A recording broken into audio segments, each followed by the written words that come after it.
అందరికీ నమస్కారం అండి. కొత్త అపరాధ పరిశోధన కథలోకి స్వాగతం. ఈ కథ పేరు యువ చోరులు. రచన బొమ్మిడి అచ్చారావు గారు. చదువుతున్నది దేవి. ఈ కథ మీ అందరికీ నచ్చితే తప్పకుండా లైక్ చేయండి. ఇంకా కథలోకి వెళ్దామా? సేట్ మనీలాల్ బ్యాంకు నుంచి బయటకు వచ్చాడు. సూట్ కేసు నోట్ల కట్టలతో బరువుగా ఉంది. అంబాసిడర్ కారును సమీపించి డోర్ తెరిచి లోపల కూర్చున్నాడు. సూట్ కేసును సీట్ మీద పెట్టి డోర్ లోపల నుంచి లాక్ చేసి డ్రైవింగ్ సీట్లోకి జరిగాడు. మనీలాల్కి స్వయంగా డ్రైవ్ చేసుకోవడం అలవాటు. అందున డబ్బు విషయంలో బ్యాంకుకు వెళ్ళేటప్పుడు డ్రైవర్ని తన వెంట తీసుకునే వెళ్ళడు. ఈరోజు కూడా అలాగే డబ్బు డ్రా చేయడానికి వెళ్తూ డ్రైవర్ని ఇంటికి పంపేశాడు.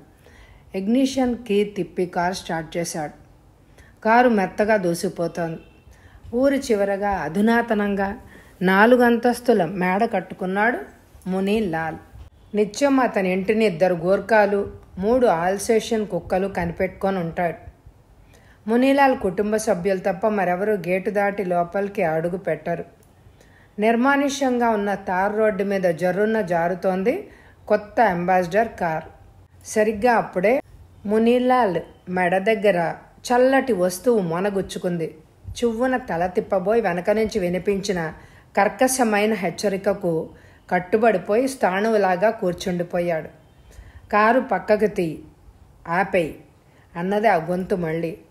మునీలాల్ చేతులు అప్రయత్నంగా స్టీరింగ్ను కుడివైపుకు తిప్పాయి. అక్కడ దారి విడిపోయి కంకర్ రోడ్డు తగిలింది. పొలాలకి తోటలకి దారి తీసే ఎర్ర కంకర్ రోడ్డు అది. చుట్టూ జీడిమామిడి చెట్లు గుబురుగా పెరుగున్నాయి.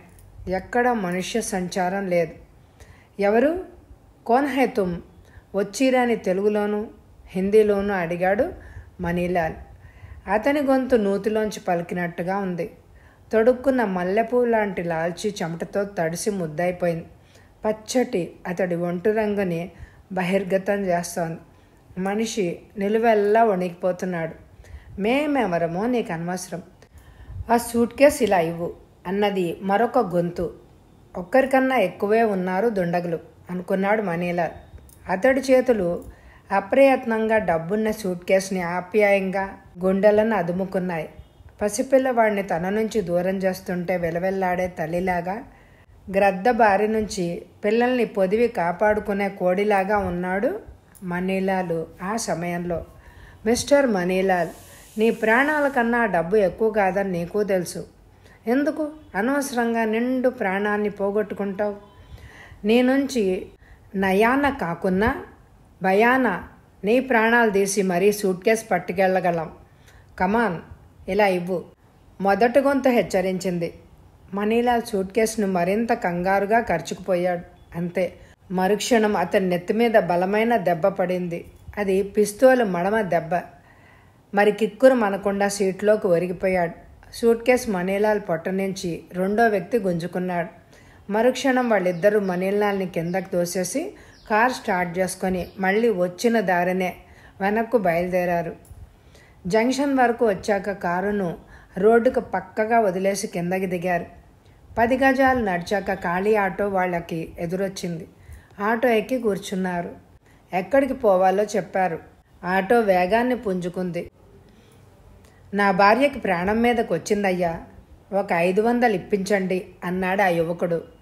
గురవైశెట్టి చత్వారం కళ్ళజోడు కింద నుంచి అతన్ని పరీక్షగా చూసి చేయి చాపాడు. ఏంటండయ్యా అన్నాడు ఆ యువకుడు అమాయకంగా చూస్తూ. తాకట్టు పెట్టడానికి ఏం తెచ్చావు అడిగాడు శెట్టి. మా దగ్గర ఏముంటుంది తాకట్టు పెట్టడానికి? నోట్ రాయండి, వేలిముద్ర వేస్తాను. నీ వేలిముద్రలు ఎవడికి కావాలి? పత్రాలు ఏమన్నా ఉంటే పట్రా, కుదువ పెట్టుకొని డబ్బులు ఇస్తాను. ఆ యువకుడు తల అడ్డంగా తిప్పాడు. గురవైశెట్టి నిర్లక్ష్యంగా చూశాడు అతని వైపు. వెళ్ళెళ్ళు, పొద్దున్నే గొప్ప బేరం తగిలింది అన్నాడు చేదరించుకుంటూ. ఆ యువకుడు నిరాశగా వెనుదిరిగి వెళ్ళిపోయాడు. గురవైశెట్టి విసుగ్గా ఐరన్ సైప్ వైపు తిరిగి తెరుస్తూ ఉండగా 2 యువకులు లోపలికి వచ్చారు. గురవైశెట్టి వాళ్ళవై ప్రశ్నార్థకంగా చూశాడు. ఒక యువకుడు పొడవుగా బలంగా ఉన్నాడు. రెండో అతను పొట్టిగా బక్కపల్చగా ఉన్నాడు. ఏం కావాలి అని అడిగాడు గురవైశెట్టి. డబ్బు అన్నాడు పొడవు యువకుడు. ఎంత అడిగాడు శెట్టి. 10 లక్షలు అన్నాడు పొట్టి యువకుడు. గురవయ్య శెట్టి నిర్ఘాంతపోయి చూశాడు వాళ్ళిద్దరి వైపు. ఏంటి 10 లక్షలా అన్నాడు ఒత్తి పలుకుతూ. కాకపోతే వేలనుకున్నావా? అంత డబ్బు నా దగ్గర ఎక్కడిది? ఏదో చిన్న మొత్తాల్లో వడ్డీ వ్యాపారం చేసుకుంటున్నాను. ఏదో చిన్న మొత్తాలా? కానీ వసూలు చేసే వడ్డీ ఇప్పటికి ఎన్ని లక్షలు ఉండి ఉంటుందో. అదే మాట, ఇచ్చేది 100లో అయితే అసలు వడ్డీ కన్నా ఎక్కువ వస్తుందా? ఎందుకు రాదు? అసలు నువ్వు సంపాదించిందంతా అసలు కన్నా వడ్డీయే కదా. లేకుండా ఇన్ని కోట్లు గడించావా? ఇదిగో అబ్బాయోయ్, మర్యాద లేకుండా అలా మాట్లాడుతున్నావు ఏంటి? నా దగ్గర 10 రూపాయలు కూడా లేవు. వెళ్ళండి విసుగ్గా చూశాడు గురవయ్య శెట్టి. 10 రూపాయలు నువ్వు ఇచ్చినా మాకొద్దు. చూడు, మేము అడిగింది మర్యాదగా ఇచ్చి పంపు, లేకుంటే అంటూ విసురుగా అనబోయి ఠక్కున ఆగిపోయాడు శెట్టి. పొడవుగా ఉన్న యువకుడి చేతిలో నిగనిగా మెరుస్తూ అతని వైపే గురిపెట్టబడి ఉంది రివాల్వర్. నోటి నుంచి మాట రానివ్వలేదు దాన్ని చూస్తే. ఏంటయ్యా, ఏమిటి దౌర్జన్యం? మేకపోతు గాంభీర్యంతో దబాయించాడు. ఎప్పుడు మూసేశాడో పొట్టి యువకుడు వీధి తలుపులు గడియ పెట్టేసి వచ్చాడు. గురవయ్య శెట్టి ఇంట్లోనే వ్యాపారం చేస్తున్నాడు. ముందు గదిలోనే వ్యాపారం, వెనక గదుల్లో కాపురం ఉంటున్నారు. అతడి భార్య, 2 కూతుళ్ళు ఉన్నారు. కూతుళ్ళకి పెళ్ళిళ్ళు చేసి పంపేశాడు. అతడి భార్య క్రితం రోజే చిన్న కూతుర్ని చూసి రావడానికి నెల్లూరు వెళ్ళింది. అక్కడ వరదలు రావడం వల్ల తుఫాన్ తాకిడికి కూతురుంటున్న ప్రాంతం కూడా గురైంది. తెలిసి ఆందోళన పడుతూ వెళ్ళింది. శెట్టి వ్యాపారమే అతడి లోకం. భార్య రమ్మని ఎంత బ్రతిమలాడినా రావడం కుదరదని ఖచ్చితంగా చెప్పేసి పంపేశాడు. ఇదంతా ముందుగానే తెలుసుకున్నారు ఆ యువకులిద్దరూ. సరిగ్గా సమయం చూసుకొని వచ్చారు.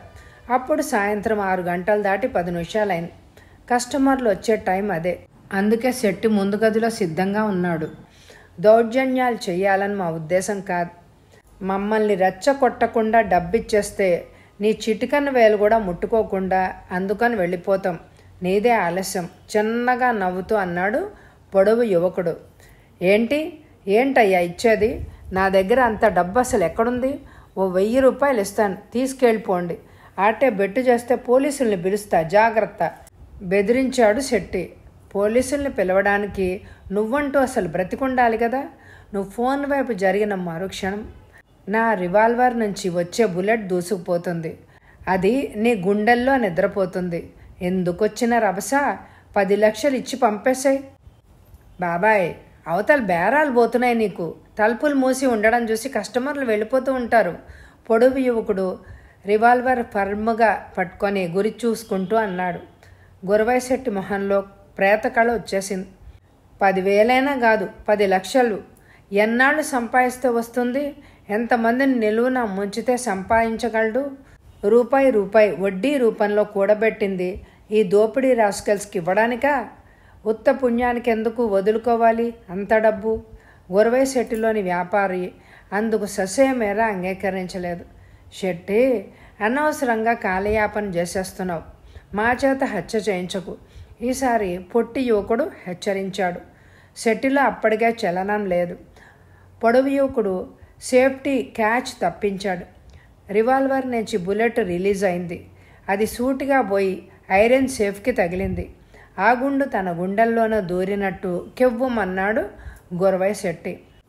పొడుగు యువకుడు పక్కపక్క నవ్వాడు. ఈసారి నా గురి వృధాగా పోదు. ఇది కేవలం శాంపుల్గా పక్కకే కాల్చాను. కమాన్, సేఫ్ తెరిచి 10 లక్షలు ఎంచి ఈ సూట్ కేసులో సర్ది మాకిచ్చాయి. తమ వెంట తెచ్చిన VIP suitcase Guravaiah Shetty ముందుకు తోశాడు పొట్టి యువకుడు. గురవయ్య శెట్టి శిలా విగ్రహంలాగా కదల్లేదు. యువకులిద్దరిలోనూ సహనం నశించింది. గురవయ్య శెట్టి ప్రాణానికి డబ్బుకి లంకే అని అర్థం చేసుకున్నారు. పొట్టి యువకుడు శెట్టిని సమీపించాడు. ఊహించని వేగంతో తలతో పొట్టేలు కుమ్మినట్టు గురవయ్య శెట్టి పొట్టలో కుమ్మాడు. అంతే, విరుచుకు పడిపోయాడు శెట్టి. అతను లేవకుండా మోచేతులతో డొక్కల్లోనూ పొట్టలోనూ పొడిచాడు. శెట్టి అరవడానికి కూడా ఓపిక నశించి కుప్ప కూలిపోయాడు. మరుక్షణం ఐరన్ సేఫ్ మీదకి లంఘించాడు పొట్టి యువకుడు. అంతక్రితమే సేఫ్ తెరవడానికి సిద్ధంగా తాళాలు పట్టుకునున్న శెట్టి వీళ్ళని చూసి బైండ్ పుస్తకాలు చాటును దాచేశాడు. అయితే పొట్టి యువకుడి దృష్టిని దాటిపోలేదు ఆ చర్య. బైండ్ పుస్తకాలు వెనక నుంచి తాళాలు తీసి క్షణాల్లో దాన్ని తెరిచాడు పొట్టి యువకుడు. అరల్లోని నోట్ల కట్టలు పైకి తీశాడు. ఇంకా బంగారు ఆభరణాలు కూడా ఉన్నాయి అందులో. వాటి జోలికి పోలేదు. నోట్ల కట్టలు 2 లక్షలు కూడా లేవు అన్నాడు పొట్టి యువకుడు లెక్కించి. అయితే తక్కిన సొమ్ము ఇంట్లోపల ఎక్కడన్నా దాచాడేమో. ఇద్దరూ లోపల గదిలోకి వెళ్ళారు. లోపల 4 గదులున్నాయి. పడగ గదిలో మరొక ఐరన్ సేఫ్ ఉంది. తమ దగ్గరున్న తాళం చెవుల గుత్తిని ఒకదానితోటి తాళం తీయడానికి ప్రయత్నించాడు పొట్టి యువకుడు. ఓ తాళం సరిపోయింది. తలుపు తెరిచాడు. లోపల మరో అర ఉంది. దాన్ని ఇంకో తాళంతో తెరిచాడు. కళ్ళు చెదిరిపోయాయి. లోపల ఏ మాత్రం జాగా లేకుండా కట్టలు కట్టలుగా కరెన్సీ పేర్చబడింది.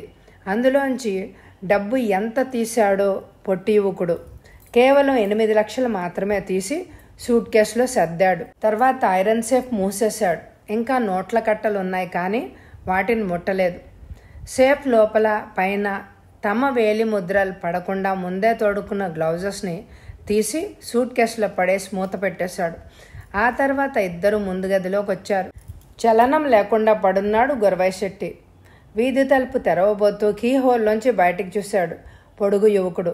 బయట ఎవరో 4-5 మనుషులు నిల్చునున్నారు. శెట్టి దగ్గర అప్పు కోసం వచ్చిన కస్టమర్లని గ్రహించాడు. ప్రశ్నార్థకంగా పొట్టి యువకుడు వైపు చూశాడు. వెనక నుంచి వెళ్దామన్నాడు తను కూడా కీ హోల్లోంచి చూసిన పొట్టి యువకుడు. ఇద్దరూ చకచకా గదులన్నీ దాటుకొని దొడ్డివైపు వెళ్లారు. దొడ్డి గుమ్మం తెరిచాడు పొడుగు యువకుడు. చేతిలోనే రివాల్వర్ ప్యాంట్ జోబులో పెట్టుకున్నాడు.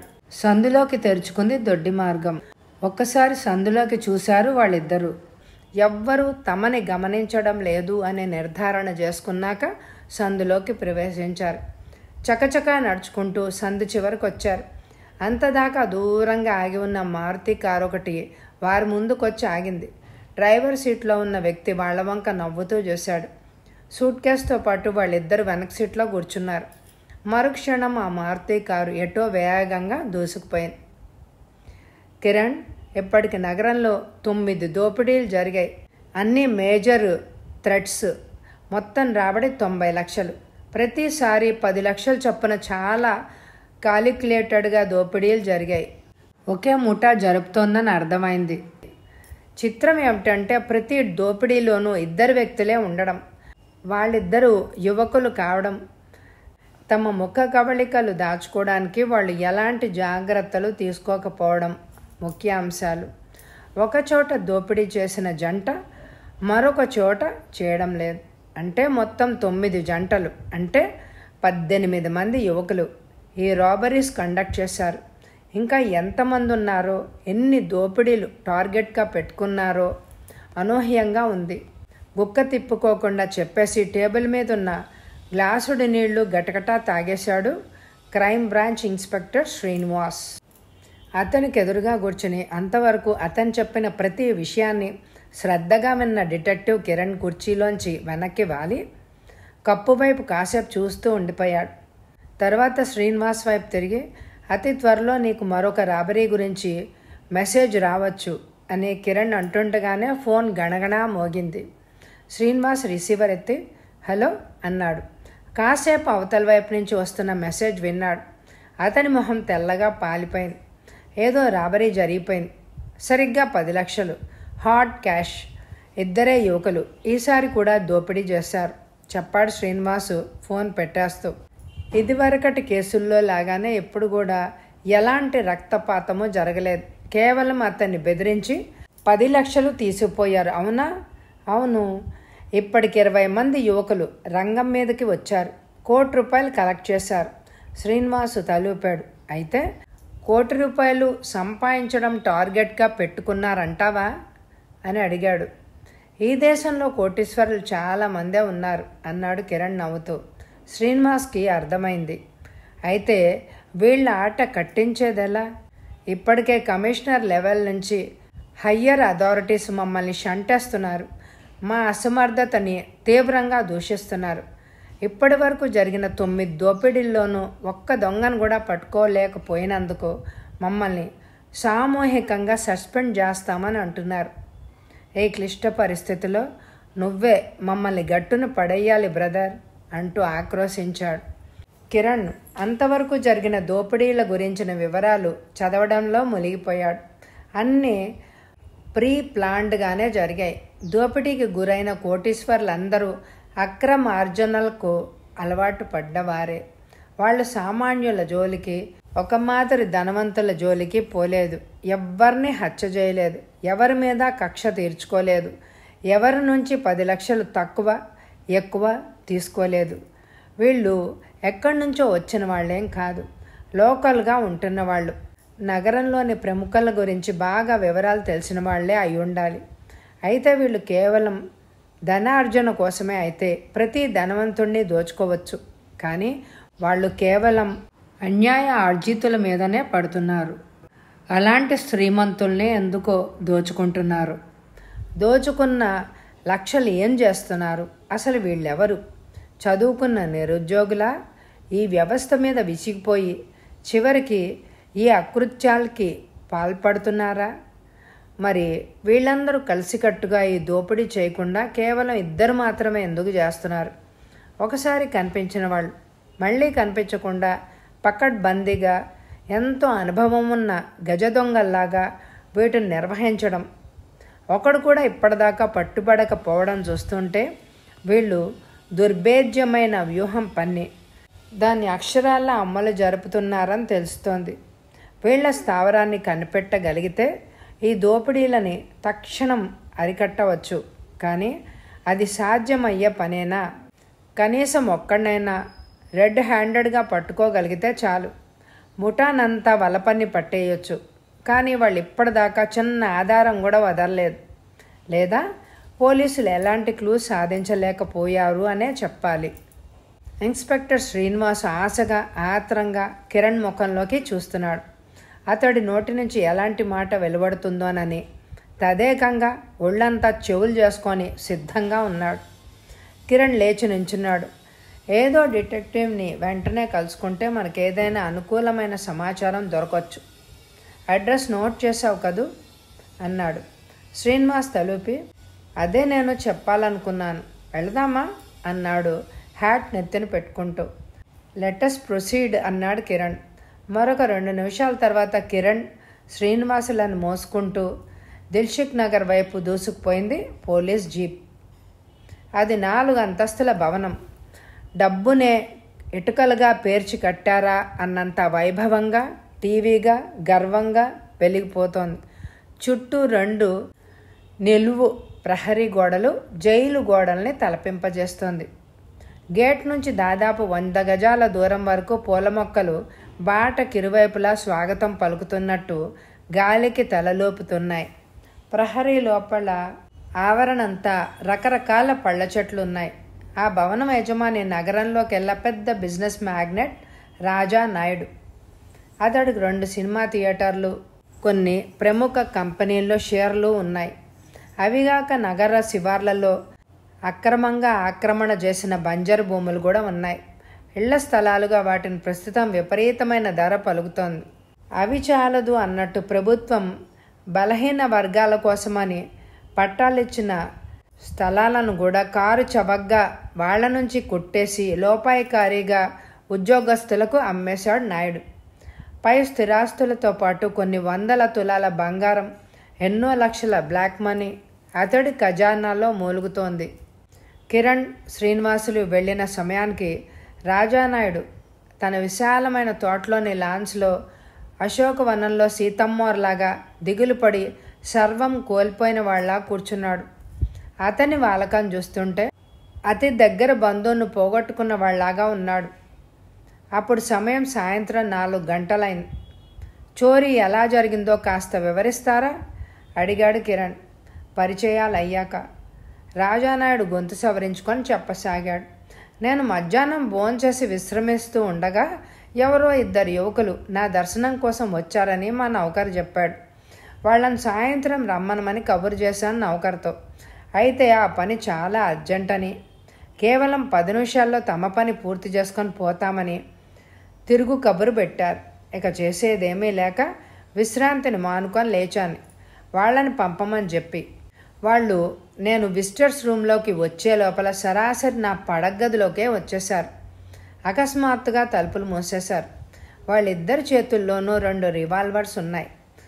అవి 2 సూటిగా నాకే గురి చేయబడి ఉన్నాయి. కదిలితే కాలుస్తాము అని బెదిరించారు. నేను భయపడి నోరు మెదపలేదు. నా మంచం మీద పరుపు కింద లైసెన్స్ ఉన్న నా రివాల్వర్ ఉంటుంది. దాన్ని అందుకోవాలి అని అనుకున్నాను. కానీ కాలు కదపనివ్వలేదు వాళ్ళు. నా చేతులతోనే నా పడక గదిలో ఉన్న ఐరన్ సేఫ్ తెరిపించారు. అందులోంచి 10 లక్షలు పైకి తీయించారు. తమ వెంట తెచ్చిన సూట్ కేసులో నా చేతే డబ్బు కట్టలు పేర్పించారు. ఆ తర్వాత నా నోట్లో గుడ్డలు కుక్కి నా చేతులు మంచం కోడుకు కట్టేసి దర్జాగా వెళ్ళిపోయారు. ఆ తర్వాత వచ్చిన నౌకర్ల సహాయంతో బంధ విముక్తున్నై మీకు ఫోన్ చేశాను ముగించాడు రాజానాయుడు. కిరణ్ ఆయన వంక సూటిగా చూశాడు. మదపుటి ఏనుగులాగా పోతరించి ఉన్నాడు నాయుడు. మెళ్ళో బంగారపు చేయిను వేళ్లాడుతోంది. చేతివేళ్లకు వజ్రపు టుంగరాలు ధగధగా మెరుస్తున్నాయి. అతన్ని అతనింటి వైభవాన్ని చూసిన వాళ్ళు లక్ష్మీదేవిని అతను తన ఇల్లు కదలకుండా బంధించి ఉంటాడు అని అనిపిస్తోంది. అలాంటి వాడికి 10 లక్షలు ఒక లెక్క కాదు. కానీ డబ్బు సంపాదించేవాడికి 10 పైసలు పోయినా తట్టుకోలేడు. అది కూడా పెద్ద నష్టంగానే భావిస్తాడు. నాయుడు ఆ కోవకి చెందినవాడే. ఒక్కసారిగా 10 లక్షలు క్యాష్ ఇంట్లో ఎందుకు ఉంచారు? బ్యాంకులు, లాకర్లు ఉన్నాయి కదా అడిగాడు కిరణ్. నాయుడు తడబాటును కప్పిపుచ్చుకోవడానికి వ్యర్థ ప్రయత్నం చేశాడు. నా పొలం, తోటలు అమ్మి అంత క్రితం రోజే క్యాష్ తెచ్చి సేఫ్లో పెట్టాను అన్నాడు. అంత అర్జెంటుగా తోటలెందుకు అమ్మవలసి వచ్చింది? ఆర్టీసీ క్రాస్ రోడ్ సమీపంలో కొత్తగా ఒక థియేటర్ కట్టబోతున్నాం. స్థలం కొనడానికి, ఎక్విప్మెంట్కి ఆర్డర్ ఇవ్వడానికి క్యాష్ అవసరం పడింది. డబ్బు సర్దుబాటు కాలేదు. పొలం అమ్మకి తప్పలేదు. చెప్పేసి తేలిగ్గా ఊపిరి పీల్చుకున్నాడు. అతను చెప్పేది నిజం కాదని కిరణ్కి తెలిసిపోతూనే ఉంది. అయినా తన మొహంలో ఎలాంటి భావ ప్రకటన చేయకుండా తల పంకించి ఊరుకున్నాడు. ఐరన్ సేఫ్ ఉండే గది చూపిస్తారా అని అడిగాడు కిరణ్. నాయుడు భారంగా లేచాడు. శ్రీనివాస్, కిరణ్లు ఆయన్ని అనుసరించారు. కిరణ్ శ్రీనివాస్ని తన పడగదిలోకి తీసుకెళ్ళాడు నాయుడు. చాలా వైభవంగా ఉంది ఆ గది. డెకలాంతో తయారు చేయబడ్డ అల్మరాలు, గాజు తలుపులతో అద్దాల మేడలాగా ఉంది ఆ గది. చుట్టూ నిలువుట అద్దాలు 60లో పడ్డ నాయుడు రసికత్వాన్ని చాటుతున్నాయి. నాయుడు బెడ్కి తలవైపున ఉంది ప్రత్యేకంగా తయారు చేయించిన బ్రహ్మాండమైన ఐరన్ సేఫ్. సగం వరకు గోడలో తాపడం చేయబడి ఉంది. మంచానికి ఇవతలుగా నేల మీద పడున్న ఒక ఐడెంటిటీ కార్డు కిరణ్ దృష్టిని ఆకర్షించింది. వంగి దాన్ని అందుకున్నాడు. నాయుడు సేఫ్ను చూపించి వెనుతిరిగారు. మీ ఇంట్లో ఇన్కమ్ ట్యాక్స్లో పనిచేసే వాళ్ళు ఎవరైనా ఉన్నారా అడిగాడు కిరణ్. ఊహించని ప్రశ్న విని ఉలిక్కి పడ్డాడు నాయుడు. లేరే, అందరూ బిజినెస్లో ఉన్నారు, ఎవరూ ఉద్యోగాలు చేయడం లేదు అన్నాడు. ఇందాక మీరు చెప్పిన దాంట్లో డబ్బు 10 లక్షలు పోవడం నిజమే, కానీ మిగతా విషయాలేవి నిజం కాదని అంటాను. మీరేమంటారు అన్నాడు కిరణ్. నాయుడు కోపంగా చూశాడు అతని వంక. ఏంటి మీ ఉద్దేశం? నేనే కావాలని కల్పించి చెప్పానంటారా అన్నాడు. అవును, 2 యువకులు వచ్చిన మాట నిజమే, కానీ వాళ్ళు తాము ఇన్కమ్ ట్యాక్స్ డిపార్ట్మెంట్కి చెందిన వాళ్ళమని మీ ఇల్లు రైడ్ చేయడానికి వచ్చామని చెప్పారు. అయితే వాళ్ళు మీ పడగదిలోకి సరాసరి రాలేదు. మీరే వాళ్ళని సగౌరవంగా ఈ గదిలోకి తీసుకొచ్చారు. వాళ్లకు డబ్బు ఆశ చూపించారు. ఎన్నో లొసుగులు, బ్లాక్ మనీ నిల్వలు ఉన్న మీ ఇంటి మీద ఇన్కమ్ ట్యాక్స్ వాళ్ళు దాడి చేస్తే ఎన్నో లక్షలు ట్యాక్స్ కింద కట్టాల్సి ఉంటుంది. అందుకే వాళ్లకు ఒక 1/2 లక్షో లక్షో ఆశ చూపించి వాళ్ళ నోళ్ళు నొక్కెయ్యాలి అని అనుకున్నారు. వాళ్ళు మెత్తబడినట్టే నటించారు. మీరు ఆ డబ్బు కోసం సేఫ్ తెరవగానే మీ మీద పడి రివాల్వర్తోనో కత్తితోనో బెదిరించి మిమ్మల్ని బంధించి మీ కళ్ళ ముందే సూట్ కేసుల్లో 10 లక్షలు సర్దుకొని వెళ్ళిపోయారు. ఐరన్ సేఫ్లో ఉన్న నగలు కానీ విలువైన పత్రాలు బాండ్స్ కానీ వాళ్ళేమీ ముట్టుకోలేదు, అవునా? సూటిగా నాయుడు కళ్ళలోకి గుచ్చి చూస్తూ అడిగాడు కిరణ్. నాయుడు ఒళ్ళంతా చెమటతో తడిసిపోయింది. కోపం తగ్గిపోయి దాని స్థానంలో బెరుకు, నిజం తెలిసిపోయిందన్న ఆందోళన చోటు చేసుకున్నాయి. మీరు చెప్పేది నిజం కాదు అన్నాడు బలహీనంగా. అతని గొంతులో స్పష్టత, ఖండన లేవు. ఏదో అనాలి అన్నట్టుగా ఉంది. నాయుడు గారు, మా దగ్గర నిజం దాచడం వల్ల లాభమేమీ లేదు. మేము మీకే విధంగానూ సహాయపడలేం. మీరు మాతో నిజాయితీగా సహకరిస్తేనే దొంగల్ని పట్టి మీ డబ్బుని మీకు వాపస్ చేయగలం. ఎంత పకడ్బందీగా కోటలా కట్టిన ఇంట్లోకి సామాన్యుడు ప్రవేశించలేడు. అడుగడుగున నౌకర్లున్నారు, కుక్కలు కూడా ఉన్నాయి. వాళ్ళెంతో బలమైన కారణం చూపిస్తే గాని గేటు కూడా దాటనిచ్చి ఉండరు మీ గూర్ఖా. లోపలికి వచ్చాక అంత చనువుగా ధైర్యంగా మీ పడక గదిలోకి ప్రవేశించే ధైర్యం కూడా ఎవ్వరికీ ఉండదు. మీ అంతట మీరు తీసుకొస్తే తప్ప ఇన్కమ్ ట్యాక్స్ వాళ్ళని మీరు పూర్తిగా నమ్మిన తర్వాతే వాళ్ళకి ఈ ఇంట్లోనూ మీ పడక గదిలోనూ ప్రవేశం దొరికింది. Am I right? ఉరిమినట్టే ఉంది కిరణ్ గొంతు. నాయుడు తలూపాడు నీరసంగా. వ్యాపారం అన్నాక ఏదో చిన్న చిన్న లొసుకులు ఉండక తప్పదు. వాటిని కాచుకోవడానికి మేము అధికారులకు చిరుతిళ్ళు తినిపించక తప్పదు. వారం రోజులుగా ఇన్కమ్ ట్యాక్స్ వాళ్ళు రైడింగ్స్ జరుగుతూనే ఉన్నాయి.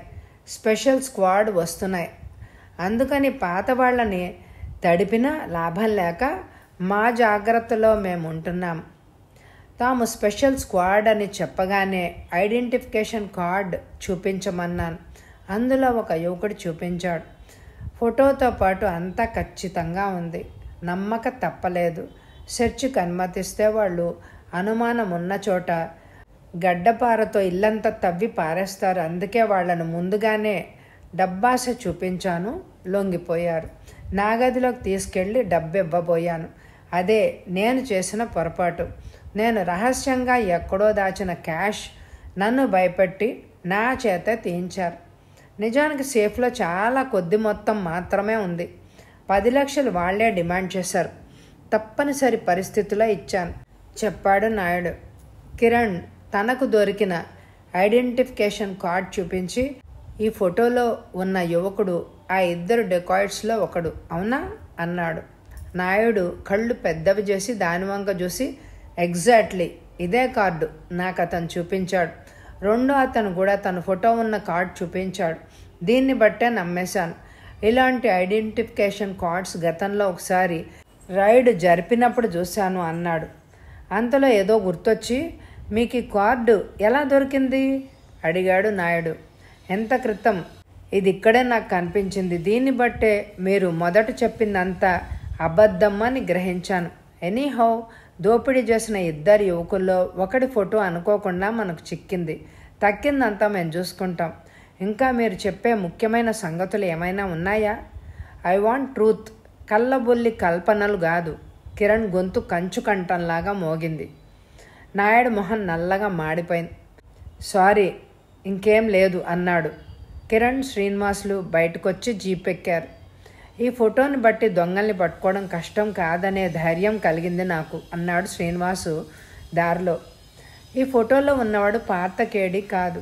మీ పోలీస్ రికార్డులో తేలిగ్గా దొరికేయడానికి ఈ నేరస్తులు 20 మందిలో ఏ ఒక్కడు పాత నేరస్తుడు కాదు. అందరూ కొత్త వాళ్లే, యువకులే. నిరాశగా చూశారు శ్రీనివాస్. అంతలోనే దిగులు పడిపోతావెందుకు? మై డియర్ ఇన్స్పెక్టర్, ఒక క్లూ దొరికింది. తక్కిన వివరాలు మనం పరిశోధించి తెలుసుకోవాలి అన్నాడు కిరణ్ మందహాసం చేస్తూ. జీపు క్రైమ్ బ్రాంచ్ చేరుకునేటప్పటికీ కేజీల లెక్కన చివాట్లు పై ఆఫీసర్ల నుంచి ఎదురుచూస్తున్నాయి శ్రీనివాస్కి.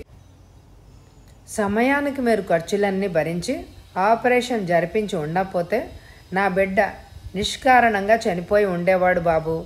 ఈ లోకంలో నాకు మిగిలింది వీడొక్కడే. గవర్నమెంట్ ఆసుపత్రిలో రోగాల్ని మరింత పెంచి బతకడు తీసుకుపోమన్నప్పుడు నా వేదన అంతా ఇంత కాదు. సమయానికి మీరు దేవుళ్ళ వచ్చి ప్రైవేట్ ఆసుపత్రిలో 50,000 పైగా ఖర్చు పెట్టి నా బిడ్డను నాకు దక్కించారు. నా చర్మంతో చెప్పులు గుట్టించినా మీ రుణం తీర్చుకోలేను బాబు. శాంతమ్మ చేతులెత్తి మొక్కింది. సతీష్ ఆమె 2 చేతులు తన చేతులతో పైకి లేవకుండా మధ్యలోనే ఆపేసి, మనం దండం పెట్టుకోవాల్సింది భగవంతుడికమ్మా. నీ కొడుకు పెద్ద చదువులే చదువుతాడు, కానీ పొట్ట నింపే ఉద్యోగం దొరకకుండా రిక్షా లాక్కుంటూ బ్రతకాల్సి వచ్చింది. చివరికి ఆ వృత్తిలోనే ప్రమాదానికి గురై ప్రాణాలు పోగొట్టుకోబోయాడు. ఇక నీ కష్టాలు గట్టెక్కాయి. రామచంద్ర త్వరలోనే ప్రభుత్వ స్వయం ఉపాధి కింద ఇచ్చే డబ్బుతో తన కాళ్ళ మీద తను నిలబడగలడు అన్నాడు చిరునవ్వుతో. తెల్లగా పాలిపోయి నీరసంగా ఉన్న యువకుడు రామచంద్ర లేచి కూర్చుని, మీ మేలు ఈ జన్మకి అని అనబోతుండగా అతన్ని వారించి, త్వరలోనే కొత్త జీవితాన్ని ప్రారంభిస్తావు. నేను ఆ ఏర్పాట్లు పూర్తి చేస్తానంటూ హుందాగా నడుచుకుంటూ వెళ్ళిపోయాడు. ఈ అనాథాశ్రమానికి మీరిచ్చిన 1,00,000 రూపాయలు తక్కువ సహాయం ఏం కాదు సార్. ఒక పూట కూడా కడుపు నిండా తినలేని ఈ అభాగ్యులు రేపటి నుంచి తిండికి కరువు లేకుండా సుఖంగా ఉంటారు. చక్కగా చదువుకొని ఆరోగ్యంగా పెరుగుతారు.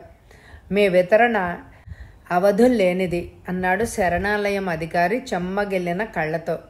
సతీష్ చిన్నగా నవ్వి, చూడండి, ఈ 1,00,000 రూపాయలు నేను మీకు సరాసరి ఇవ్వడం లేదు. శరణాలయం పేరున అకౌంట్ తెరిచి అందులో ఉంచుతున్నాను. దాని మీద వచ్చే వడ్డీతో ఈ అనాథలకు కావలసినవన్నీ సమకూర్చండి. అవసరాన్ని బట్టి మరింత సొమ్ము చేరుస్తాను. ప్రతి నెల నేను వచ్చి అన్నీ సక్రమంగా జరుగుతున్నాయో లేదో వెరిఫై చేస్తాను అని అన్నాడు. శరణాలయం అధికారి కృతజ్ఞతగా తలూపి, అదే 10 లక్షలు సార్, నాకు ఎలాంటి అభ్యంతరమూ లేదు. నెల నెల శరణాలయానికి విరాళాలు ఇచ్చే దాతలు కూడా ఉన్నారు. అవి ఇవి కలిపి వీళ్ళ అవసరాలకి దివ్యంగానే సరిపోతాయి. ఇంకా మాకు నిశ్చింత. ఇక చెక్కింగ్ విషయం మీకు సర్వాధికారాలు ఉంటాయి. నెలకు ఒకసారే కాదు, ఎన్నిసార్లైనా నెలలో ఎప్పుడైనా వచ్చి చెక్ చేసుకోండి. చేసుకోవాలి కూడా అన్నాడు అతను. నా కూతురు జీవితాన్ని నిలబెట్టావు బాబు. నువ్వే ఆదుకోబోతే కట్నానికి పెళ్లి ఖర్చులకి డబ్బు లేక నా కూతురు పెళ్ళి ఆగిపోయేది. సమయానికి అప్పు పుట్టలేదు. ముహూర్తం వాయిదా వేసుకునే సావకాశం కూడా లేదు. దేవుళ్ళ సమయానికి 25,000 సర్ది నా పరువు మర్యాదలు, నా బిడ్డ బ్రతుకు నిలబెట్టావు. నా కంఠంలో ప్రాణముండగా నే రుణం తీర్చుకుంటాను బాబు. రాఘవయ్య కళ్ళల్లో నీటిపొర కదిలి చెక్కిళ్ల మీదకి జారింది. బాబాయ్ గారు, నేను ఈ డబ్బు రుణంగా ఇవ్వడం లేదు. ఓ అన్నగా, ఒక ఆడపడుచుకి పసుపు కుంకాల కింద ఇస్తున్నాను. మీరు రుణం పణం అంటూ పెద్ద మాటలు వాడితే వెంటనే వెళ్ళిపోతాను. సతీష్ బెదిరించాడు. వద్దన్నయ్యా, నువ్వు వెళ్ళొద్దు. నా పెళ్ళి నువ్వు లేకుండా జరగదు. అక్షింతలు వేసి ఈ నిర్భాగ్యురాలైన చెల్లెల్ని ఆశీర్వదించి వెళ్ళు. సతీష్ కాళ్ళు తాకబోయింది నీరజ. చటుక్కున ఆమెను వారించి తల మీద ఆప్యాయంగా నిమిరి, నీ పెళ్ళి చివరికంటా చూసి మరీ వెళ్తానమ్మా అంటూ పెళ్ళయ్యేదాకా ఉండి ఆశీర్వదించి వెళ్ళాడు సతీష్. ఇంటిల్లిపాతికి వాడి ఉద్యోగం ఒక్కటే ఆధారం. వాడు బ్యాంకులో డిపాజిట్ చేయబోయే 1,50,000 రూపాయలని దొంగలు దోచుకుపోతే సమయానికి ఆ డబ్బు కట్టి వాడిని పోలీసుల బారి నుంచి కాపాడావు. వాడి ఉద్యోగం పోకుండా కాపాడి మా ఇంటిల్లిపాది పస్తులతో చావకుండా బ్రతికించావు. ఏ తల్లి కన్న బిడ్డవో నా ఆయుష్షు కూడా పోసుకుని 1000 ఏళ్ళు వర్ధిల్లు నాయన. ఆమె ఆశీస్సులతో పునీతుడు అయిపోతూ చిరునవ్వు చిందిస్తూ నించున్నాడు సతీష్. రఘు, సతీష్ చేతులు పట్టుకొని కళ్ళకు అద్దుకొని, మా నాన్నగారు పోయాక ఎంతో కష్టపడి సంపాదించుకున్నాను ఈ ఉద్యోగం. నా దురదృష్టవశాత్తు ఆఫీస్ డబ్బు బ్యాంకులో కట్టే లోపల మాయమైపోయింది. 1,50,000 రూపాయలు తక్కువ మొత్తం ఏమీ కాదు. ఎలా తీర్చగలనో అర్థం కాలేదు. నెల నెల కొంత డబ్బు నా జీతం నుంచి తీసి నీకు కట్టేద్దామంటే నా జీతం తప్ప మా కుటుంబ సభ్యులకు ఏ ఆధారం లేదు. నాకు దారి చూపించన్నా అన్నాడు కన్నీరు కారుస్తూ. నీకు చూపించాల్సిన దారేదో నిన్ననే చూపించాను. దాన్ని నాకు తిరిగి చెల్లించాలని వృధా ప్రయాస పడకు. ఎప్పుడో నేనే ఏదో రూపంలో వసూలు చేసుకుంటాను. సతీష్ పెదవుల మీద అదే చిరునవ్వు. పూర్ బాయ్స్ ఫండ్స్కి 1,00,000 రూపాయలతో ట్రస్ట్ ఏర్పాటు చేస్తూ నీ పేరు బయట పెట్టద్దంటే ఎలా బాబు? ప్రభుత్వానికి, స్కూల్ మేనేజ్మెంట్కి మేము లెక్కలు చూపించాలిగా. పోనీ నీ పేరు కాకపోయినా మరో పేరైనా సూచించు, లేదా ఏ సంస్థ పేరైనా సూచించు. హెడ్ మాస్టారు చెప్పిందంతా విని మందహాసం చేశాడు సతీష్. మాస్టారు, మీరు నాకు చదువు చెప్పిన గురువు, ఆ ట్రస్టు మీ పేరునే ఉంచండి అన్నాడు. నా పేరు మీద వద్దు బాబు, పాఠాలు చెప్పుకునే పంతుల్ని. అంత డబ్బు ఒక్కసారిగా ఎలా వస్తుందని ఆరా వస్తుంది. అది నా వల్ల కాదు బాబు. మాస్టారు, విద్య నిగూఢత్వం అన్నారు.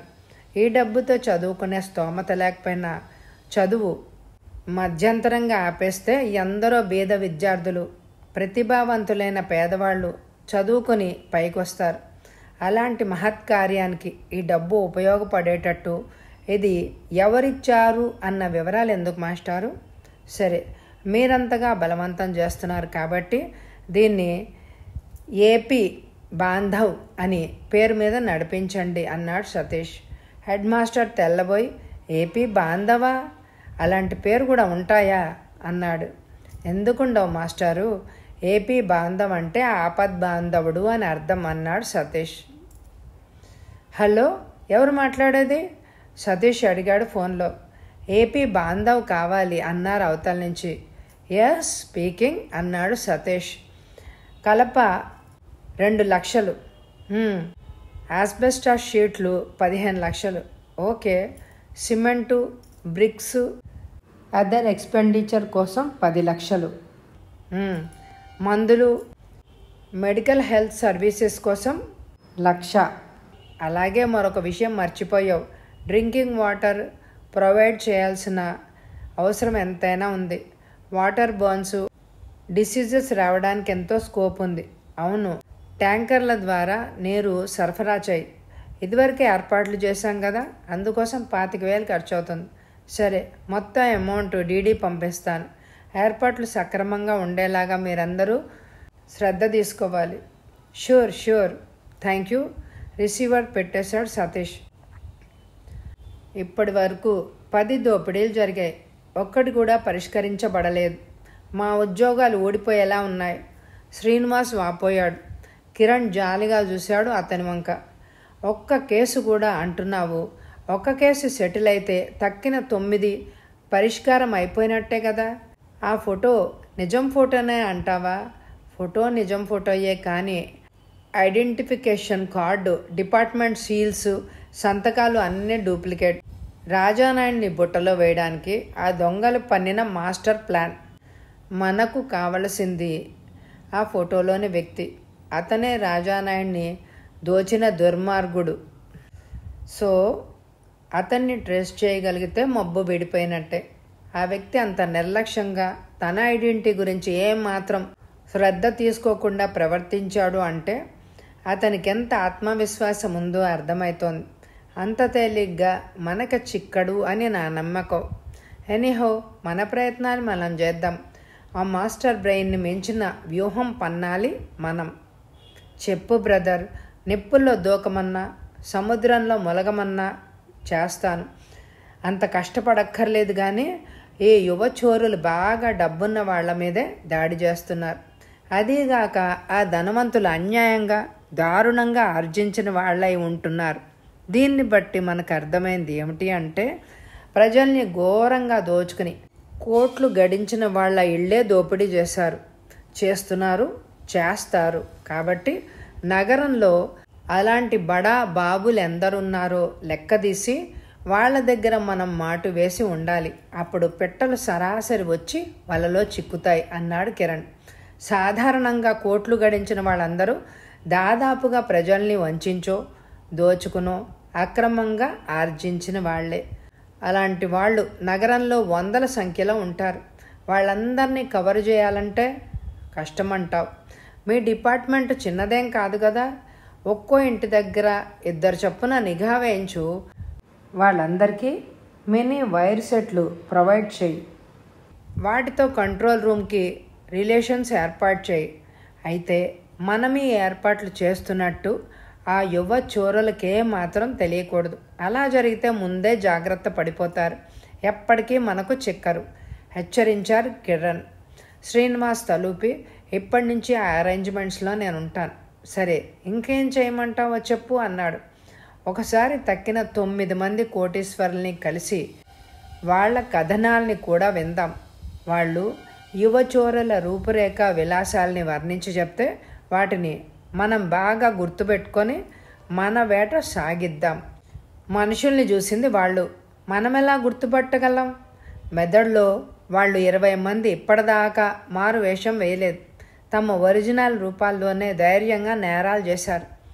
వాళ్ళని మరోసారి చూస్తే ఈ మోసపోయిన కోటీశ్వర్లందరూ గుర్తుపట్టగలరంటావా లేదా? ఈ చోర శిఖామణులు ఈ లోపల దేశం వదిలి పారిపోతేనో? ఓహో ఇన్స్పెక్టర్, నీకన్నీ రాకూడని అనుమానాలే వస్తాయే. వాళ్ళు ఇప్పట్లో ఎక్కడికి పారిపోరు, బహుశా ఎప్పటికి పారిపోరు అనే నా నమ్మకం. మీ వాళ్ళని ఈ క్షణం నుంచి అలర్ట్ చేయి. ప్రతి జంటకి వైర్లెస్ సెట్ ఇవ్వడం మాత్రమే మర్చిపోకు. అది మర్చిపోతానా? ఇప్పుడే హెడ్ క్వార్టర్స్కి ఫోన్ చేసి అత్యవసర సమావేశం ఏర్పాటు చేస్తాను. మరి ఆ 9 మంది విక్టిమ్స్ని ఎప్పుడు కలుద్దాం? ఇప్పుడే. ఆ సమావేశం కేవలం 1 గంటలో ముగించుకొని రా. నేను ఇక్కడే ఎదురు చూస్తూ ఉంటాను అన్నాడు కిరణ్. శ్రీనివాస్ హడావిడిగా వెళ్ళిపోయాడు. సరిగ్గా అప్పుడే టెలిఫోన్ మోగింది. కిరణ్ రిసీవర్ అందుకున్నాడు. హలో, క్రైమ్ బ్రాంచ్ అన్నాడు. హలో, ఎవరు మాట్లాడేది? ముందు మీరెవరో చెప్పండి. కిరణ్ గొంతు కంచులా మోగింది. ప్లీజ్ కోప్పడకండి, నాకు డిటెక్టివ్ కిరణ్ గారు కావాలి. అక్కడుంటే కాస్త పిలవండి, అవతల గొంతు అభ్యర్థించింది. Yes, Kiran speaking. మీరెవరు? నమస్తే కిరణ్ గారు, మీ గొంతు గుర్తించలేకపోయాను, క్షమించండి. ఆల్ రైట్, మీరెవరో నాతో మీకేం పని? అది చెప్పాలనే రింగ్ చేశాను సార్. నేను ఇప్పటి వరకు జరిగిన దోపిడీలకి మూల కారకుణ్ణి. కిరణ్ తుళ్ళిపడ్డాడు. అతడి చేతిలోని రిసీవర్ బిగుసుకుంది. కణతలు పొంగాయి. నీ పేరు? పేరుతో ఏముంది సార్, మా కార్యక్రమం పూర్తయ్యాక మేమే స్వయంగా పోలీసులకు లొంగిపోతాం. దయచేసి మా టార్గెట్ పూర్తయ్యే వరకు మా కార్యకలాపాలకు అడ్డు రాకండి. బెదిరిస్తున్నావా? నో, అంత మాట అనకండి సార్. మీ సామర్థ్యం, మేధాశక్తి, మీరు సాధించిన ఘన విజయాలు అన్నీ మాకు తెలుసు సార్.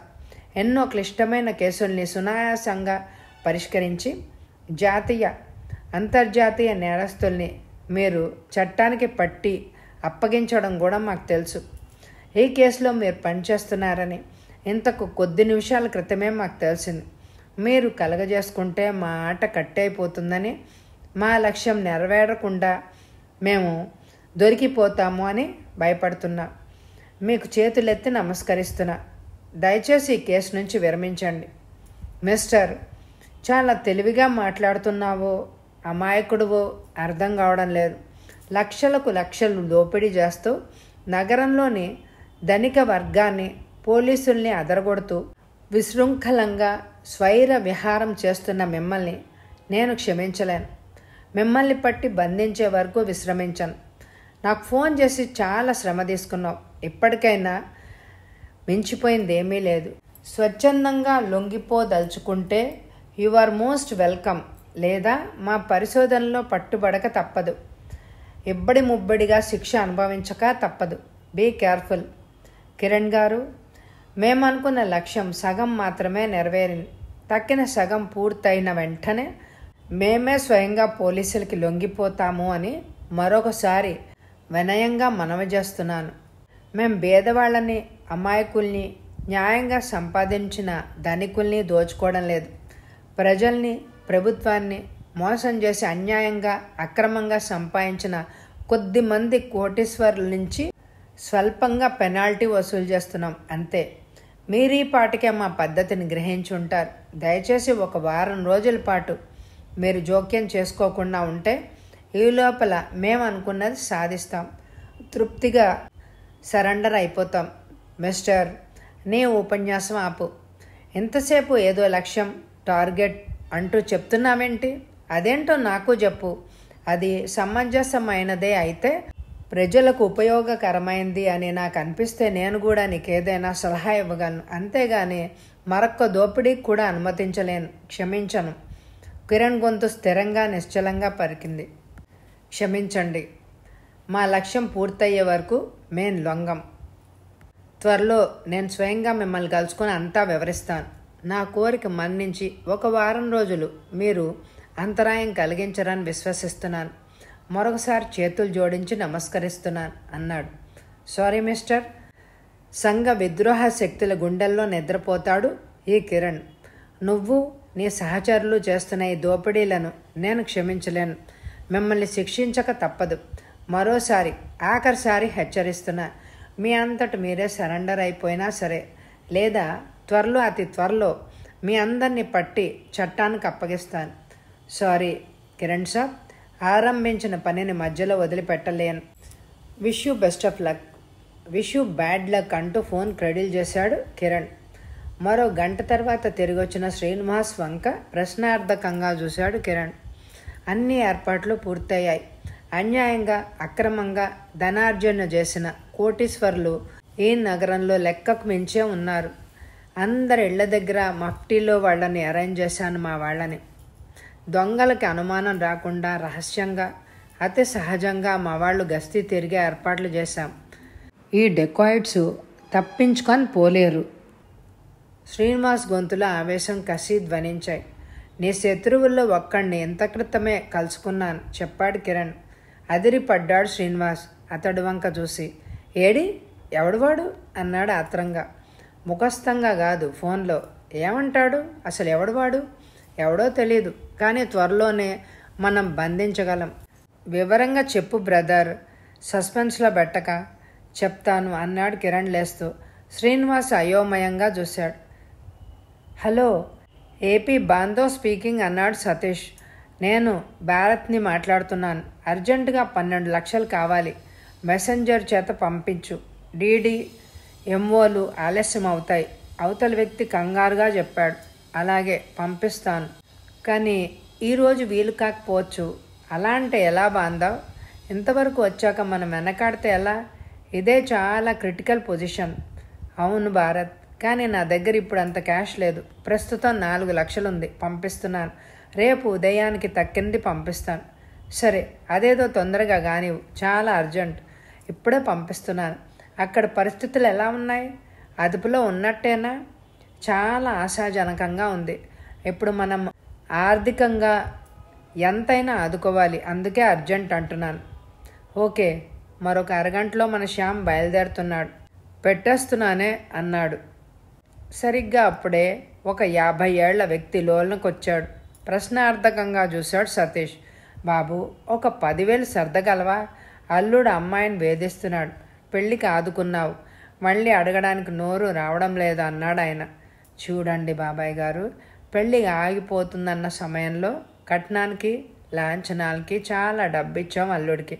మనం ఇస్తున్నాం కదా అని అతను పదే పదే డిమాండ్ చేయడం విచారకరం. పెళ్ళై 4 రోజులు కాలేదు, అప్పుడే అమ్మాయిని వేధిస్తున్నాడంటే ఇక జీవితాంతం డబ్బు కోసం రాచి రంపాన్న పెడతాడన్నమాట. ఇలాంటి వాళ్ళకి ఎలా సమాధానం చెప్పాలో మేము చూసుకుంటాం. మీరు వెళ్ళండి. బాబు, అలా అంటే ఎలా?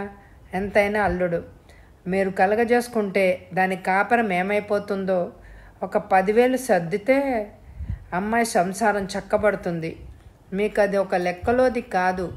నేను ఎలాగో వీలుని బట్టి తీర్చేసుకుంటాను. బాబాయ్ గారు, నేను డబ్బుకు వెన్ను తీసే మనిషిని కాదని మీకు కూడా తెలుసు. నన్ను అర్థం చేసుకోరే. ఇలా అలవాటు చేస్తే మీరు చక్కబడుతుంది అని అనుకుంటున్నా చల్లాయి కాపురం అస్తవ్యస్తం అయిపోతుంది. చీటికి మాటికి డబ్బు కోసం పుట్టింటికి పంపేస్తాడు అల్లుడు. మీరు అలా చూస్తూ ఉండండి. డబ్బుతో నిమిత్తం లేకుండా అంతా మేము సరిచేస్తాం. బాబు, అల్లుడిని కొట్టడం అలాంటివేం చెయ్యరు కదా. మీరు వెళ్ళండి బాబాయ్ గారు, మేమేం చేయాలో మాకు తెలుసు. బాబు, మీరు డబ్బు ఇవ్వకపోతే పోనీ కానీ దాన్ని సంసారాన్ని రచ్చకెక్కించకండి. నేనే ఎక్కడో తంటాలు పడి సర్దుకుంటాను.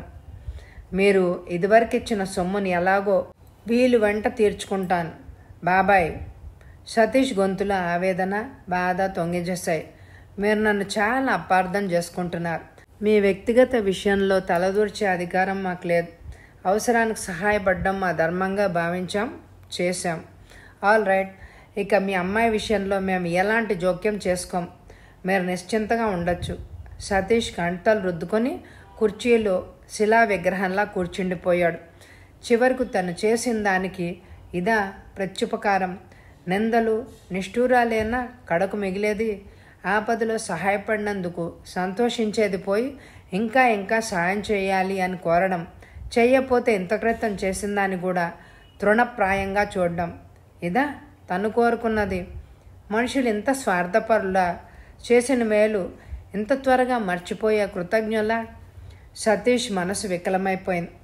నీకు చేతనైన సాయం చేయి, ఆపదలో అడ్డుపడు, అంతేగాని కృతజ్ఞతలు ప్రత్యుపకారాలు గుర్తింపు కొరకు కాదు అని అతని అంతరాత్మ హెచ్చరించింది. సతీష్ మనసు క్షణంలో ప్రశాంతతను సంతరించుకుంది. అప్పుడే శ్యామ్ లోపలికి అడుగుపెట్టాడు. సతీష్ ఐరన్ సేఫ్ వైపు నడిచాడు. సికింద్రాబాద్ స్టేషన్ పక్కగా పోలీస్ జీప్ పోతోంది. కిరణ్ శ్రీనివాసులు సరోజినీదేవి రోడ్లో ఉన్న మనీలాల్ ఇంటికి వెళ్తున్నారు. అకస్మాత్తుగా కిరణ్ దృష్టి అప్పుడే ట్యాక్సీ దిగి స్టేషన్లోకి వెళ్తున్న వ్యక్తి మీద పడింది. అతని చేతిలో చిన్న బ్రీఫ్ కేస్ మాత్రమే ఉంది. ఇన్స్పెక్టర్, జీపుని సరాసరి స్టేషన్ ముందుకు పోని, క్విక్ అన్నాడు కిరణ్. మరుక్షణం జీప్ స్టేషన్ ముందు ఆగింది. ఒక్క గెంతులో లాజ్లోకి ఉరికాడు కిరణ్. సరిగ్గా అప్పుడే ఆ వ్యక్తి టికెట్ తీసుకోవడం, ట్రైన్ వైపు పరిగెత్తడం జరిగిపోయింది. మద్రాసు పోయే ట్రైన్ అప్పుడే పెద్దగా అరిచి ముందుకు కదిలింది. అతను ఒక కంపార్ట్మెంట్లోకి ఎక్కేశాడు. ఆ వెనక మెరుపు వేగంతో కిరణ్ దూసిపోయి ఆకర్షణలో అదే కంపార్ట్మెంట్లోకి ఎక్కేశాడు. డోరుకు అడ్డంగా మహాప్రవాహంలా జనం వాళ్ళలో పట్టాన కిరణ్ని లోపలికి చొరబడనివ్వలేదు. కిరణ్ తన సూదంటి రాయి వంటి దృష్టిని లోపలికి ప్రసరించి ఆ వ్యక్తిని దృష్టి పదం నుంచి తప్పించుకోకుండా చూసుకున్నాడు. మెల్లిగా జరుగుతూ అతన్ని సమీపించాడు. అయితే అప్పటికే ఆ వ్యక్తి కిరణ్ని చూసేశాడు. ఒక్క క్షణం అతడి బ్రూకిటి ముడిపడింది. ఆ మరుక్షణం ఒక్కసారిగా కంపార్ట్మెంట్ చివరకు దూసుకుపోయాడు. కిరణ్ ప్రమాదాన్ని గుర్తించాడు. జనాన్ని తప్పించుకుంటూ వేగంగా అతన్ని చేరుకున్నాడు. అప్పటికే ట్రైన్ వేగం పుంజుకుంటోంది. ప్లాట్ఫామ్ దాటేసింది. మిస్టర్, ఆగు అన్నాడు కిరణ్. అయితే ఆ వ్యక్తి ఆగలేదు. ట్రైన్లోంచి కిందకి గెంతేశాడు. అయితే అతను సరాసరి ట్రైన్ చక్రాల కిందకి వెళ్ళిపోయాడు. మరుక్షణం హృదయ విదారకమైన కేక వెలువడింది. కిరణ్ చెయ్యి అలారం గొలుసును బలంగా కిందకు లాగడం ఒకేసారి జరిగిపోయాయి. కీచుమంటూ చప్పుడు చేసి ట్రైన్ చక్రాలు ఆగాయి చిన్న జర్క్తో. సరిగ్గా అప్పటికే శ్రీనివాస్ కూడా వేగంగా అక్కడికి దూసుకొచ్చాడు. హృదయ విదారకమైన దృశ్యం చూపరులను కాసేపు దిగ్భ్రాంతిలో ముంచేసింది. శవం తల మొండ నుంచి వేరైపోయింది. బ్రీఫ్ కేస్ మాత్రం దూరంగా పడిపోయింది. శ్రీనివాస్ దాన్ని బలవంతాన తెరిచాడు. దాని నిండా కరెన్సీ నోట్లు లెక్కించాడు శ్రీనివాస్. సరిగ్గా 4 లక్షలు. కిరణ్ గుండెనెవరో ఎనప పిడికిలతో నలిపినట్టు ఫీల్ అయ్యాడు. దొరికిన ఒకే ఒక సాక్షి మృత్యుకోరల్లో నలిగిపోయాడు. డెకాయిట్స్ జాడ కనుక్కునే అవకాశం దొరికినట్టే దొరికి జారిపోయింది. శ్రీనివాస్ ప్రశ్నార్థకంగా చూశాడు కిరణ్ వంక. కిరణ్ కోటి జేబులోంచి రాజానాయుడు ఇంటి దగ్గర దొరికిన ఐడెంటిటీ కార్డ్ చూపించాడు. అందులోని ఫోటోలోని యువకుడు వంక, శవం ముఖం వంక మార్చి చూశాడు శ్రీనివాస్.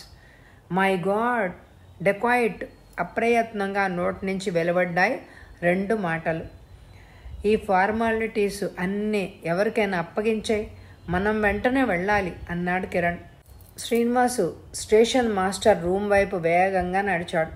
మరొక 10 నిమిషాల తర్వాత ఇద్దరు స్టేషన్ బయటున్న జీప్ దగ్గరికి చేరుకున్నారు.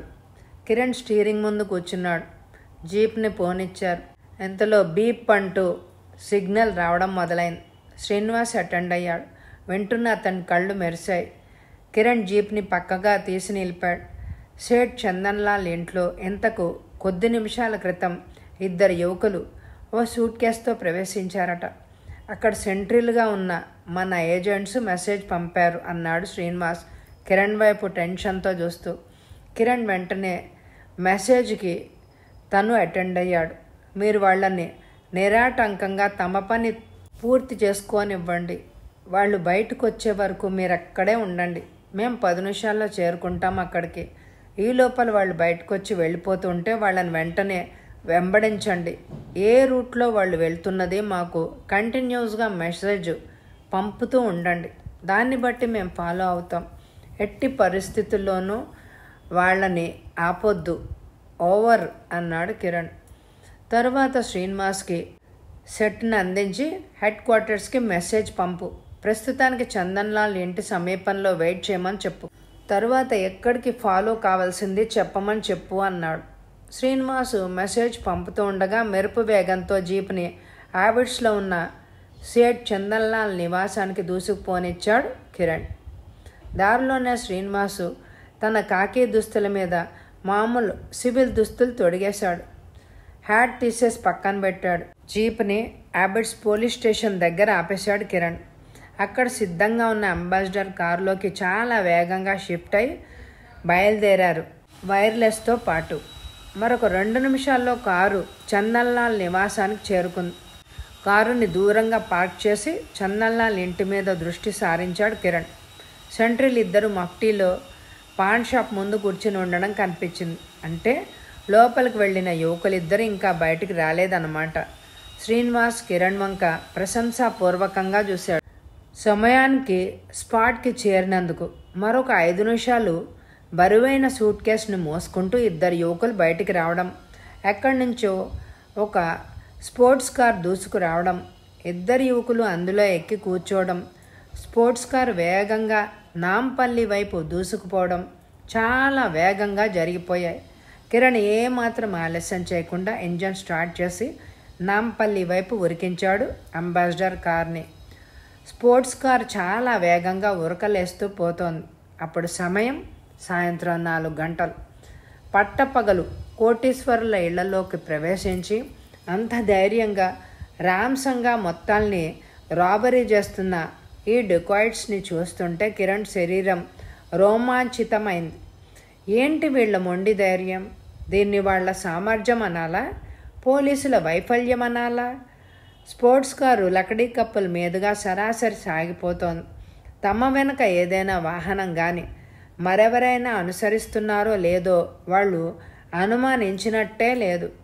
అమీర్పేట వరకు ప్రయాణం అలాగా పరుగు పందెంలాగా సాగింది. కిరణ్ రివ్యూ మిర్రర్లో సుదూరంగా పోలీస్ వ్యాను అనుసరించడం గమనించి తృప్తిగా విశ్వసించాడు. హెడ్ క్వార్టర్స్ నుంచి చందన్లాల్ ఇంటికి చేరుకున్న వ్యాన్ తమని ఫాలో అవుతోంది. డొకాయిట్స్ స్థావరం లొకేట్ చేసిన మరుక్షణం దాడి చేయడానికి సర్వసంసిద్ధంగా ఉంది రంగం. స్పోర్ట్స్ కార్ ఎక్కడా ఆగకుండా సంజీవరెడ్డి నగర్ మీదుగా కుక్కట్పల్లి చేరుకుంది. అంబాసిడర్ని దానికి 100 గజాల దూరంలో నడుపుతున్నాడు కిరణ్. సుదూరంగా పోలీస్ వ్యాను అనుసరిస్తోంది. సాయంత్రం 5 గంటలైంది. స్పోర్ట్స్ కారు కుక్కట్పల్లిలోని ఒక ఇంటి ముందు ఆగింది. కాలనీకి బాగా దూరంగా విసిరేసినట్టుందా ఇల్లు. అంబాసిడర్ కాలనీ దాటి ఆ ఇంటి వైపు ఏ మాత్రం సాగినా దొరికిపోతుంది. కిరణ్ అంబాసిడర్ని కాలనీలోనే ఆపేశాడు. నువ్వు నీ సిబ్బంది నేను ఒక అరగంటలో తిరిగి రాకపోతే ఆ ఇంటిని ముట్టడించండి అన్నాడు కిరణ్ కారు దిగుతూ. శ్రీనివాస్ తలూపాడు. ఇప్పుడు స్పోర్ట్స్ కారు ఆ ఇంటి లోపలికి తీసుకుపోబడింది. కనిపించలేదు. కిరణ్ మెల్లగా ఆ ఇంటి వైపు నడిచాడు. చుట్టూ ప్రహరీ గోడ ఉంది ఎత్తుగా. స్పోర్ట్స్ కార్ని ఇంటి వెనక వైపుకు తీసుకుపోయినట్టు టైర్ గుర్తుల్ని బట్టి పసిగట్టాడు కిరణ్. కిరణ్ ఇంటిని సమీపించి ఒకసారి చుట్టూ కలియజూశాడు. నిర్మానుష్యంగా ఉంది. వెనక వైపుకు మెల్లగా జరిగాడు. అక్కడ పోర్టికో దాన్ని ఆనుకొని గ్యారేజ్ కనిపించాయి. గ్యారేజ్ తలుపులు మూసి ఉన్నాయి. గ్యారేజ్ పక్క నుంచి చిన్న తలుపు ఉంది. కిరణ్ను ఆ తలుపు దగ్గర ఆగాడు. ఆ తలుపు పెద్ద గేటు అమర్చబడినట్టు గమనించాడు. ఆ గేట్ లోపల నుంచి ఇల్లు ప్రారంభమైంది. కిరణ్ 2 క్షణాలు అక్కడే నిల్చున్నాడు. తర్వాత వెనక్కి జరిగాడు. కాంపౌండ్ వాలు ఎక్కడానికి అనువుగా 4-5 బండరాళ్లను చేర్చినట్టు మెట్లు పేర్చాడు. ఆ మెట్ల మీదుగా ప్రహరీ ఎక్కాడు. అవతలి వైపు బయటకన్నా ఎత్తుగా ఉంది. చప్పుడు కాకుండా చూశాడు. ఒక్క క్షణం ఊపిరి బిగబట్టి గోడకి చేరగిలబడి నిల్చున్నాడు. తర్వాత అడుగులో అడుగేసుకుంటూ వరండా వైపు జరిగాడు. సరిగ్గా అప్పుడే వెనక నుంచి 2 యువకులు అమాంతం అతని మీదకి దుమికి వెనకగా వాటేసుకున్నారు. కిరణ్ కదలకుండా అదింపట్టారు. కిరణ్ కుచించుకుపోయి వాళ్ల మధ్య నుంచి జారిపోయాడు. ఒక్కసారిగా లేచి నిల్చుని ఇద్దరిని 2 చేతులతోనూ అదిమి పట్టి వాళ్ల డొక్కల్లో తన్నాడు. అర్భకుల్లా ఉన్న ఆ ఇద్దరు నేల మీద లుంగ చుట్టుకుపోయారు. మళ్ళీ లేవకుండా మరోసారి పొట్టలో ఎగిరి తన్నాడు కిరణ్. వాళ్ళిద్దరు లేవలేదు. కిరణ్ మరొక అరగంట వరకు వాళ్ళిద్దరూ లేవరని నిర్ణయించుకుని వరండా దాటి లోపలికి నడిచాడు. అతనికి ఎవరూ అడ్డు తగలేదు. అప్పుడే చీకట్లు ముసురుకుంటున్నాయి. వరండా పక్క గదిలోంచి సన్నగా వెలుతురు పడుతోంది. అతడు లోపలికి చూశాడు. అది గది కాదు, విశాలమైన హాల్లో పొడవాటి టేబుల్స్ అమర్చబడి ఉన్నాయి. దాదాపు 50 మంది నవ యువకులు కూర్చునున్నారు. బల్లల చుట్టూ, బల్లల మధ్యలో అంత క్రితం ఆ ఇద్దరు యువకులు తెచ్చిన సూట్ కేసుల నుంచి నోట్ల కట్టలు పైకి తీసి లెక్క పెడుతున్నారు 4 యువకులు. కిరణ్ ఏమాత్రం ఆలస్యం చేయలేదు. తన షూ కింద నుంచి పొడవాటి ఏరియల్ రాడ్ని బయటికి లాగాడు. అది వైర్లెస్ సెట్తో కనెక్ట్ అయి ఉన్న ఏరియల్. శ్రీనివాస్ని కాంటాక్ట్ చేసి వెంటనే ఆ ఇంటిని చుట్టుముట్టమని మెసేజ్ పంపాడు. సరిగ్గా అప్పుడే అతని పక్కన శబ్దమైంది. తల తిప్పేసే అవకాశం ఇవ్వకుండా 4 యువకులు అతన్ని పెడరెక్కలు విరిచి పట్టుకున్నారు. హాలు తలుపులు తెరుచుకున్నాయి. పొడవుగా దృఢంగా ఉన్న ఒక యువకుడు ఒక్కసారిగా కిరణ్ మీదకొచ్చాడు. కిరణ్ సాబ్ మీరా అన్నాడు ఆశ్చర్యంగా. రివాల్వర్ అందుకునే అవకాశం కోసం తీవ్రంగా ఆలోచిస్తున్న కిరణ్ అతని వంక తను ఆశ్చర్యపోయి చూశాడు. నువ్వు నాకు ఫోన్ చేసావు కదూ ఉదయం అన్నాడు కిరణ్. అవును సార్, మా కార్యకలాపానికి అడ్డు రావద్దని మిమ్మల్ని కోరాను. నా కార్యక్రమం లక్ష్యం ఏమిటని మీరు అడిగారు. ఇప్పుడు మీకు చెప్పినా పర్వాలేదు, ఎందుకంటే ముఖ్యమైన నా లక్ష్యం సిద్ధించడానికి సమయం ఆసన్నమైంది. ఏమిటా లక్ష్యం? రివాల్వర్ సంగతి కూడా విస్మయించి కుతూహలంగా అడిగాడు కిరణ్. కిరణ్ గారు, మేం దొంగలం, దోపిడీదారులం కాదు, విద్యాధికులైన యువకులం. ఈ వ్యవస్థ మీద, ఈ పెట్టుబడిదారి గుత్తందారుల మీద అసహ్యం పుట్టి కష్టాల్లో ఉన్న వాళ్లను, అనార్తులను ఆదుకొని మాకు చేతనైనంత సహాయం చేయాలని సంకల్పించాం. మేము దాదాపు 100 మందిమి ఒక సంఘంగా ఏర్పడ్డాం. అనాథ శరణాలయాలకు విరాళాలు ఇచ్చాం. ఆగిపోయిన ఎన్నో పెళ్లిళ్లను ఉద్ధరించాం. బీద పిల్లల చదువులకు ట్రస్టులు ఏర్పాటు చేశాం. ఏ ఆధారం లేని ఎన్నో కుటుంబాలకు ఆర్థికంగా సాయం చేశాం. అయితే ఇవన్నీ ఒక ఎత్తు. ప్రస్తుతం మేం తలపెట్టిన బృహత్ కార్యం ఒక ఎత్తు. వీటన్నిటికీ ఆర్థికంగా మాకెవరు సహాయం చేస్తారు? అందుకే ప్రజల్ని, ప్రభుత్వాన్ని మోసం చేసి కోట్లు గడించిన ధనవంతుల్ని ట్రాప్ చేసి లక్షలు దోచుకున్నాం. మేం చేసిన మీ దృష్టిలో, సంఘం దృష్టిలో, చట్టం దృష్టిలో నేరమే కాదన్ను, కానీ మరో దారి లేదు. అందుకే ఈ నేరానికి పాల్పడ్డాం. మీరు తలపెట్టిన బృహత్కార్యం ఏంటి? కిరణ్ను అడ్డు తగిలాడు. అదే చెప్పబోతున్నాను. కిరణ్ గారు, 2 సార్లు నెల్లూరు జిల్లాని తుఫాను రాకాసి తన కరాళ హస్తాల్లో నిర్దయగా నలిపి కాలరాచింది. దానివల్ల ఎందరో జీవనోపాధి కోల్పోయారు, ప్రాణాలు కూడా కోల్పోయారు, పంటలు నష్టపోయాయి, ఇళ్ళు పోగొట్టుకున్నారు, నిరాశ్రయులయ్యారు. వీళ్ళని ఆదుకోవడం మా కనీస ధర్మంగా భావించాం. వాళ్ళకి ఆహార పొట్లాలను అందించాం. రోగాలు రాకుండా మందులిప్పించాం. మంచినీటిని, కొన్నాళ్ళ వరకు ఆహార పదార్థాలని సరఫరా చేశాం. ఇల్లు లేని వాళ్ళకి ఇల్లు కట్టించాం. సిమెంటు, కలప, స్టీలు అన్నీ కొనుగోలు చేశాం. దాన్ని 12 లక్షలు తక్కువయ్యాయి. ఇంత క్రితమే 4 లక్షలు ఒక మెంబర్ ద్వారా నెల్లూరు పంపించాం. రాత్రికల్లా వాళ్ళకి ఆ సహాయం చేరుతుంది. ఇక మిగిలింది రేపు పంపించి ప్రస్తుతానికి మా దోపిడీ గురించి వాయిదా వెయ్యాలి అని అనుకుంటున్నాం. ఎంతలో మీరు మా కార్యక్రమానికి అడ్డు తగులుతున్నారని తెలిసి మిమ్మల్ని రిక్వెస్ట్ చేశాను. అతడేదో చెప్తున్నాడు. ట్రైన్ కింద పడి ప్రాణాలు పోగొట్టుకున్న యువకుడు కిరణ్ కళ్ళల్లో మెదులుతున్నాడు. అయితే మద్రాస్ ఎక్స్ప్రెస్ బయలుదేరిన మెంబరు ఆ యువకుడే అయి ఉండాలి. అతడు బ్రీఫ్ కేసులో సరిగ్గా 4 లక్షలు ఉన్నాయి. కిరణ్ తన భావాల్ని ప్రకటితం కాకుండా గంభీరంగా అన్నాడు. మిస్టర్, ఇవన్నీ చూడ్డానికి ప్రభుత్వం ఉంది. ఆ యువకుడు వెరగబడి నవ్వాడు. కిరణ్ గారు, పేపర్లలో, రేడియోల్లో ప్రభుత్వం వరద బాధితులకు సహాయం చేస్తోంది అంటారు. అంత హంబక్. అక్కడ నిజంగా ఎవ్వరికీ ఏదీ జరగదు. అందుకే సార్ మేం నడుం బిగించి రంగంలోకి దిగింది. అందుకే సార్ ఈ దోపిడీలు చేస్తూ నేరస్తులుగా ముద్ర వేసుకుంది. కేవలం మానవతా దృక్పథంతో చేస్తున్నాం. ఈ బృహత్కార్యంలో మా వంతు సేవ మేం చేస్తున్నాం. మా తప్పైతే మనస్ఫూర్తిగా క్షమించండి సార్. కిరణ్ కళ్ళు చెమ్మగిల్లాయి. చుట్టూ తన వంకే చూస్తున్న ఆ యువకుల వంక తీక్షణంగా, ప్రేమగా చూశాడు. మై డియర్ యంగ్ మ్యాన్, నీ పేరేంటి అన్నాడు ఆప్యాయంగా అతని చెయ్యి నొక్కి. ఆ యువకుడు ఆనందంగా చిరునవ్వు నవ్వి, మీరు మమ్మల్ని అర్థం చేసుకున్నారని మీ ఆత్మీయత చెప్తోంది. నా పేరు సతీష్. అందరూ ఏపీ బాంధవ్గా వ్యవహరిస్తారు అన్నాడు. ఏపీ బాంధవ్ అంటే ఆపద్ బాంధవుడు. అతని పెదవుల మీద అదే చెరగని చిరునవ్వు. సరిగ్గా అప్పుడే పోలీసులతో శ్రీనివాస్ లోపలికొచ్చాడు. కిరణ్ శ్రీనివాస్ వంక చూసి, వీళ్ళని గాయపరచొద్దు ఇన్స్పెక్టర్. వీళ్ళు స్వచ్ఛందంగా లొంగిపోతున్నారు. వీళ్ళకి శిక్ష తగ్గించే బాధ్యత నువ్వు తీసుకోవాలి అన్నాడు. సతీష్తో పాటు అందరూ చేతులు ముందుకు చాచారు. చిరునవ్వుతో నించున్నారు.